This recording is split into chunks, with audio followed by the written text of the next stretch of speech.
Bem-vindos e bem-vindas ao canal Os Mestres do Passado. Nesse vídeo nós vamos continuar essa série de vídeos sobre as origens da Rosa Cruz e vamos trazer outro pilar da Rosa Cruz, a astrologia. E vamos continuar conectando todos esses pontos. Nos últimos vídeos sobre as origens da Rosa Cruz abordamos as confrarias literárias como círculos humanistas e acadêmicos que foram ali fundadas em várias regiões da Europa por Conrad Celtis, sob patrocínio do imperador Maximiliano I, que era membro da Ordem do Tozão de Ouro. Falamos da principal confraria céltica, fundada na cidade de Heidelberg, que é muito importante para esse vídeo, e que foi fundada ali junto a Johannes Reuchlin, Agrícola, Johann von Dalberg e ao abade Tritemius, que é o iniciador de Cornélios Agripa e de Paracelso. Delineamos que a magia natural ensinada por Marcílio Ficino na Academia de Florença foi passada à frente, e nos vídeos anteriores abordamos como Reuchlin, Pico della Mirandola publicam e difundem a Cabalá cristã e os ensinamentos que até então eram mantidos em segredo pelos cabalistas judeus. Todos tentaram mostrar que a Cabalá tinha bases para fortalecer a tradição cristã, evitando assim vários cismas posteriores. Anteriormente, no primeiro vídeo nós explicamos as bases alquímicas da Rosa Cruz, lá no século XIV, através da Ordem do Tozão de Ouro. E nesse vídeo nós vamos continuar a história mostrando como todos esses personagens em diversas regiões da Europa continuam mantendo seus estudos, mantendo contato, e todos estão ligados a uma profecia astrológica. Vamos abordar então outro pilar rosacruciano, além da alquimia, da Cabalá, a astrologia. Sejam bem-vindos e bem-vindas. Se você gosta desse conteúdo, se inscreve aí no canal, deixa sua curtida, pode deixar um comentário ao longo do vídeo. Se você quiser ser um apoiador incógnito do canal e ter acesso aos vídeos, sim, com antecedência, assina aí o canal para patrocinar a cultura e seja bem-vindo. Toma água, respira, porque esse vídeo promete. Apertem os cintos e vamos lá! Nos últimos episódios, foi ressaltada a importância da cidade de Heidelberg, que é onde surge a confraria céltica e onde o abade Tritemius reformou a Universidade de Heidelberg. E Reuchlin, assim como os outros humanistas, fugiram para essa cidade para evitar a perseguição da igreja. Com esse fluxo de pensamentos, de personagens, de cultura, surge a necessidade de serem protegidos por seu príncipe eleitor, que protegia todos esses humanistas ali de Heidelberg. Ele cria a Liga Evangélica também com outros príncipes a fim de proteger os protestantes, assim como continuar a proteção a esses humanistas espalhados pela Europa. Essa liga protestante será importantíssima para a gente entender a milícia crucífera evangélica. Gostou, né? Mas já existiam outras ligas protestantes também na Europa. Mais ou menos 50 anos antes, em 1555, aconteceu a assinatura ali da Paz de Augsburg. Os conflitos entre os católicos e protestantes haviam até então se acalmado, mas com o passar do tempo acentuaram-se novos problemas com o nascimento ali do calvinismo. Mais tarde, surgem novas guerras por território que colocam a religião como desculpa para os seus massacres, assim como ainda ocorre nos dias de hoje. Por isso, vamos precisar observar que o humanismo e o renascimento em cada localidade possuem características bem marcantes e distintas. O renascimento nos países ao norte e na Alemanha era mais conservador, patrocinado pelos príncipes e pelo imperador, diferente do renascimento que ocorreu na Itália e na França, que abordavam os ideais da democracia e já falavam em república. Na Inglaterra, o renascimento era principalmente um movimento da própria monarquia. Conseguiram entender, para a gente não misturar tudo e dizer que é uma teoria da conspiração dos Rosacruzes contra a igreja? São várias formas de pensamento, vários tipos de humanismo e também de rosacrucianismos que terão características diferentes. Mas, em síntese, todos eles pretendiam devolver à humanidade a consciência do seu papel no centro da criação, a rosa no meio da cruz. Então, com todos esses dados, vamos lembrar que os manifestos Rosacruzes surgirão ali alguns anos mais tarde, na mesma época em que o príncipe alemão Frederico V do Palatinado, que era líder da Liga Protestante, se casou com Isabel Stuart, a filha do rei Jaime. O rei Jaime era rei da Escócia, Irlanda e Inglaterra. Ele tinha um continente unificado sob o calvinismo, e ele é famoso pela impressão da Bíblia, a famosa Bíblia de tradução do rei Jaime. Vocês percebem a importância desse casamento? Após tantas perseguições, problemas políticos envolvendo não apenas a igreja, haviam também reis e imperadores que viviam em disputas por poder. Guerras, trocas, acordos, traições, conspirações eternas, os reinos e os estados buscavam independência da igreja, e o Henrique VIII já havia se separado da igreja. As teses do Lutero rondavam a Europa ganhando adeptos, como nós falamos, tanto que houve o choque ali entre protestantes e católicos. E o povo queria e acreditava que poderia se libertar das taxas, impostos, o risco de excomunhão pela igreja, e também poderia ter acesso à medicina, já que durante boa parte desse período, desde a Renascença, desde o começo da Idade Média, aliás, apenas os nobres e os sacerdotes tinham acesso à medicina praticada exclusivamente pelos judeus. Então, assim como ainda ocorre nos dias atuais, a melhor medicina era apenas para o degrau superior da sociedade, não para a base da pirâmide. E sempre que há essas promessas de menos impostos, melhora na medicina, o povo acreditava nisso, que se libertando da igreja também, ao menos é o que pregavam para o povo, e o povo tem que ser acalmado, segundo os reis, os monarcas, os príncipes, os sacerdotes. Então, para evitar revoluções ali, diziam para o povo que eles teriam acesso à medicina, que eles teriam alguma importância, eles poderiam subir de classe também, como aconteceu com os Médici, dependendo da localidade que nós estamos falando aqui. E nós sabemos que a igreja permitia ou não os casamentos, quem vivia, quem morria, quais relações comerciais podiam ou não ser feitas. O poder da igreja apenas crescia. Então, em algum momento, eles resolvem equilibrar a balança. E o protestantismo, claro, era uma ótima desculpa. Por outro lado, os protestantes também começaram a perseguir e matar muitos católicos, padres, bispos, os acusando de espionagem. Então vejam, é sempre um movimento de guerra, independente da ideologia que eles estão seguindo, da religião, da crença. Seja qual for o grupo que está ali marginalizado, que cresce pequeno, quando ele atinge o poder, como Maquiavel diz, ele tem que fazer de tudo para preservar o poder. E claro, estamos pontuando esses abusos de todos nessa época, não pretendemos criticar as instituições e nem podemos confundir ou cometer anacronismos. Era a Igreja Católica Romana da época, eram as monarquias da época, eram os protestantes daquele período, mas obviamente tudo isso ensina muito sobre nós mesmos, sobre a nossa história coletiva como seres humanos, sobre a política e sobre a espiritualidade, como homens e mulheres, além de tudo isso, buscam o aperfeiçoamento e morrem ainda por seus ideais. Mostra como o povo é sempre ingênuo até os dias de hoje, acreditando que haverá em algum momento algum rei, algum líder, algum Messias que diminuirá os impostos, que são a base de todos os governos. Ao mesmo tempo, acreditamos também que teremos acesso aos avanços da medicina, mas que são sempre reservados aos que podem pagar por eles, até hoje em dia. Isso tudo ainda é atual.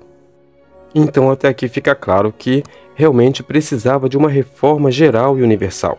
E havia nesse casamento uma esperança de que o rei Jaime I, líder do continente protestante calvinista, através do seu casamento, do casamento da sua filha, com o príncipe da Liga Protestante de Heidelberg, que existia em várias partes do Sacro Império Romano Germânico, o Frederico, pudesse então, através dessa união, unir a Europa, mas a solução do Frederico era uma guerra contra a Liga Católica, e a solução do rei Jaime era tentar manter a paz entre todas essas facções. Compreendem que às vezes tem um problema, mas cada um vai dar uma solução diferente. Isso também nós vamos abordar ao longo desse vídeo. E finalmente, esse casamento era anunciado pelos astrólogos. No meio de tudo isso, alguns círculos esotéricos com os discípulos de Paracelso, que também era discípulo do abade Tritêmios. Nesses grupos havia a expectativa da grande conjunção entre Saturno e Júpiter. Essas grandes conjunções trariam novos períodos auspiciosos para o planeta, e havia então também a passagem de um cometa, a aparição também de uma supernova, e todos esses fatores marcavam grandes mudanças mundiais.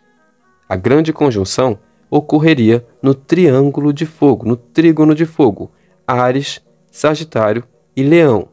Ocorreu então em Áries, no ano de 1583, ocorreria a segunda conjunção de Júpiter e Saturno no signo de Sagitário, entre 1603 e 1604, que é o ano da reabertura do túmulo de Christian Rosenkreuz, e depois ocorreriam no signo de Leão, em 1623, um ano onde eclodem núcleos e panfletos rosacruzes e capítulos e grupos por toda a Europa.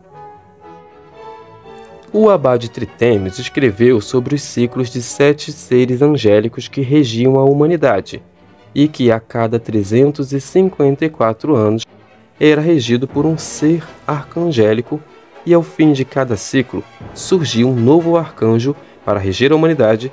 Então, grandes mudanças ocorriam com essas mudanças de governo. Paracelso era discípulo de João Tritêmios, e influenciado por essas pesquisas, ele chega à teoria e à profecia que estuda os movimentos dos ciclos na Europa em vários períodos da história. Eles basearam-se nas tradições judaicas e cristãs medievais, que tratam do esperado retorno de Elias. E Elias possuía todos os segredos da natureza e anunciava um futuro reino de igualdade e justiça. Elias já havia vindo na era do pai, como o próprio profeta Elias. Ele veio de novo na era do filho, como João Batista. E agora ele retornaria como Elias o artista, na era do Espírito Santo. Paracelso nos diz: o sinal e prenúncio da revolução que se aproxima. É verdade que não há nada oculto que não seja revelado, razão pela qual um ser maravilhoso, Elias o artista, virá depois de mim, que ainda não vive, e revelará muitas coisas. Paracelso também anunciou em Aurora Philosophorum que, assim como Cristo veio resgatar os homens, um homem muito puro viria, nos tempos derradeiros, purificar e libertar a criação. A base da profecia de Paracelso foi esse cálculo astronômico que também já era ensinado por muitos astrólogos árabes e que era aceita por muitos cabalistas cristãos, que acreditavam que nessas conjunções entre Júpiter e Saturno se manifestavam grandes messias, como Enoque, Noé e até Jesus. Na Inglaterra, para reforçar tudo isso, é publicado Monas Hieroglífica de John Dee. Mas antes, vamos falar de Johannes Kepler, que é um discípulo de Paracelso, e no ano de 1607 ele observou um cometa, provavelmente o cometa Halley. Então havia essa nova esperança, essa esperança de uma nova era após aquelas doenças constantes da Idade Média, e com toda essa troca cultural, novos acordos de paz poderiam ser gerados. Ao mesmo tempo, o medo do novo mundo surgia. Como nós sabemos, é muito comum cada nova invenção, revolução da humanidade traz consigo grupos conservadores que pregam o fim do mundo e pregam o medo. Essas descobertas dos novos continentes, novas filosofias e pesquisas aumentavam esse discurso milenarista. O fim do mundo estava próximo, o Messias iria retornar. Paracelso escreveu a profecia do nascimento de um Messias, Elias Artista, que traria então a união entre os filhos de Abraão, reunindo as três religiões monoteístas abraâmicas, que em boa parte eram também esperadas pelos alquimistas árabes e pelos cabalistas judeus. Todos aspiravam por uma reforma geral e universal. E realmente, o mundo como todos eles conheciam estava no seu fim. O Apocalipse estava próximo e Elias realmente iria renascer, guiando uma nova era. Então Kepler, que também foi professor dos alunos do Círculo de Tübingen e, reforçamos, discípulo de Paracelso, trabalhava na corte imperial do imperador Rodolfo II do Sacro Império Romano Germânico, e ele anotou que apareceu uma estrela na constelação de Ophiuchus, no ano de 1606. Em 1603, Kepler também, com seus amigos, observaram uma supernova que veio a ser conhecida como a estrela Kepler, e ocorreu que apareceu um cometa na constelação de Cisne na forma de cruz, no ano de 1602. Juntando todos esses sinais com a grande conjunção em 1604, o cometa Halley, a supernova na constelação de Serpentário, tudo isso anunciava e dizia que o céu também nos traria novas mudanças, nos traria um potencial de mudanças. E, se tudo isso ocorre no macrocosmos, isso pode também ocorrer no mesocosmos, na sociedade, e também no microcosmos, no homem, na alma humana. Os antigos acreditavam que o cometa Halley era como se fosse um espermatozoide vindo do centro do universo, trazendo à Terra a fecundação de algum ser de luz de influência coletiva, e tudo isso nos remete à busca dos magos pela estrela de Belém e o nascimento do Salvador. E tudo isso eram muitos sinais, como vem acontecendo nos dias atuais, desde a última grande conjunção entre Júpiter e Saturno durante a pandemia no ano de 2020. Voltando mais um pouco, Guillaume de Postel, na França, escreveu sobre uma nova estrela que apareceu no ano de 1572, uma supernova que formou uma cruz com as estrelas da constelação de Cassiopeia, uma cruz brilhando ali intensamente e permanecendo visível a todos por mais de 16 meses consecutivos. Essa supernova é frequentemente chamada de supernova de Tycho. Guillaume de Postel influenciou os autores dos manifestos Rosacruzes também, segundo afirmou o próprio Johann Valentin Andrea, um dos autores. Postel dedicou a sua vida à harmonização do pensamento judaico-cristão e islâmico, que acabaria por criar uma religião única universal sob a proteção da monarquia francesa universalista. Assim, o ideal de união entre as três religiões monoteístas abramânicas anunciariam um novo mundo, desfazendo todas as facções dentro da Igreja Ocidental, dentro da Igreja Oriental, as facções dentro do judaísmo, do islamismo e também do protestantismo.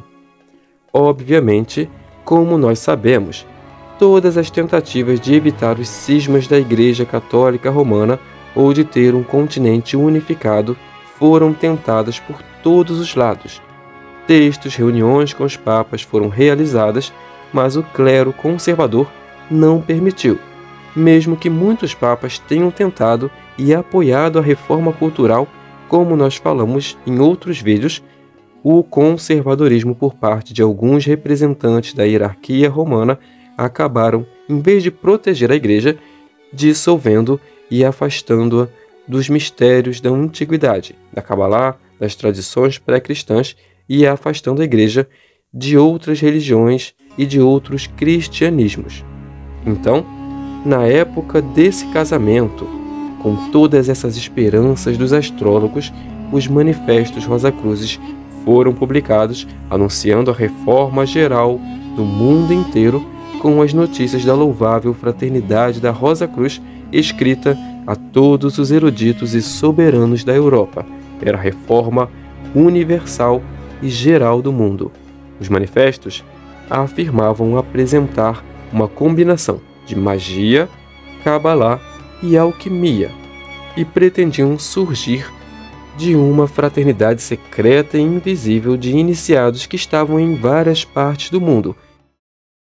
Então, o casamento alquímico, além de uma rota para o casamento interior entre a rosa e a cruz individual interiormente, no microcosmos, aproveitava para anunciar a união política que acreditavam que poderia se manifestar a nível mundial e social, o mesocosmos. E percebamos que o microcosmos é o ser humano, o mesocosmos, o social, e o macrocosmos era visto por analogia nos astros. Os autores dos manifestos foram influenciados por Monas hieroglífica de John Dee, as profecias de Paracelso e também pelo livro Naometria de Simon Studjon, que pregava a reforma do mundo e o nascimento de uma milícia crucífera evangélica protestante, tal como a Liga Protestante de Frederico.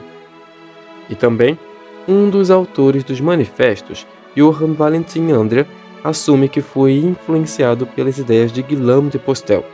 Os manifestos são publicados em Kassel, onde havia um círculo Rosa Cruz fundado como a sede do Colégio dos Magos e que permaneceu sob a proteção da família real de Frederico e Isabel, que tiveram 13 filhos. O casamento de Frederico com Isabel foi retratado como a união de duas fênix, símbolo das forças e dos ideais que morrem, mas que renascem das cinzas. Todos esses autores tinham soluções diferentes para a paz. John Dee pregava a criação de um império britânico. Guillaume de Postel sonhava com a República Francesa. O apelo dos literanos era principalmente para a Alemanha, e os manifestos Rosacruzes revelavam a existência de Rosacruzes, mas também possuem um apelo nacionalista alemão. Por isso, devemos ter cuidado e ter em mente todo esse contexto em que haviam círculos e cada um dava uma solução diferente de onde deveria manifestar-se essa reforma geral do mundo e qual era a solução para o mundo, ok? Mas vários círculos rosacrucianos já estavam pululando em várias partes da Europa. Nós vamos continuar essa série tendo colocado nesses 4 primeiros vídeos as bases do movimento Rosa Cruz. Esse movimento, a alma humana, e dar a ela o seu devido local no centro da criação. Por todos esses vídeos, nós permeamos as bases do movimento Rosa Cruz, com uma corrente rosacruciana de pensamento. Aos poucos, nós vamos encaixando as biografias aqui no canal de Marcílio Fitino, John Dee e Cornelius Agrippa, para que a gente perceba com atenção os princípios dos quais todos nós bebemos e aprendemos até os dias atuais, cujos ensinamentos ainda podem mudar radicalmente a nossa vida. Vamos em breve entrar no Círculo de Tübingen em Michael Sandvogius, personagens essenciais para conhecermos os primeiros núcleos Rosacruzes que, como nós temos mostrado, existiam de certa forma antes dos manifestos. Segundo Michael Myers, em 1570, o Colégio dos Magos de Cornelius Agrippa deu à luz aos Fratrum Rosae Crucis, onde Valentin Andria conhecerá os Rosacruzes junto a Tobias Hess e outros 12 membros que escrevem os manifestos. Esse círculo estava em Kassel, onde permanecia o cuidado e a proteção dos filhos de Isabel e Frederico.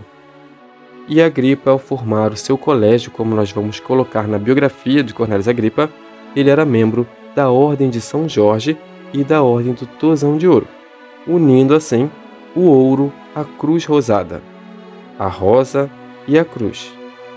Mas vamos falar disso no outro vídeo na biografia de Cornélio Agripa. Um forte abraço a todos. O que você achou, o que você quer complementar nesse vídeo, deixa seu comentário aí, por favor, se inscreve, deixa sua curtida também, e se você quiser apoiar, se torne um apoiador incógnito do canal, e também pode contribuir com a chave Pix dos mestres do passado @gmail.com. Um abraço.